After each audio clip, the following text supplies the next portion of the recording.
Hello दोस्तों, this is वचनामृत। पूर्ण पुरुषोत्तम भगवान स्वामीनारायण, जो स्वामीनारायण संप्रदाय है, इसका बेसिक प्रिंसिपल इसमें है। और भगवान ने जो जो भी लिखा, और भगवान के 500 परमहंसों ने जो जो भी भगवान की बातें लिखी, वो इसमें रिकॉर्डेड।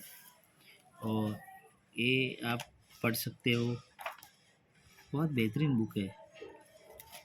और इसके जो सिद्धांत है वो हिंदुत्व के बारे में है, सनातन के हैं। और आप अगर सनातन की बातें में इसमें पूरा क्रीम है, मक्खन, तो आप अगर थोड़ा भी पढ़ लेते इसमें, और जो सनातन एक साइंस है, वो साइंस आप पढ़ सकते हो, तो आपको बहुत मज़ा आएगा। और ये बुक से लाइफ ट्रांसफॉर्मेशन की है। अगर जीवन में आप ट्रांसफॉर्मेशन, स्पिरिचुअल ट्रांसफॉर्मेशन लाना चाहते हैं, तो ये कर सकते हैं।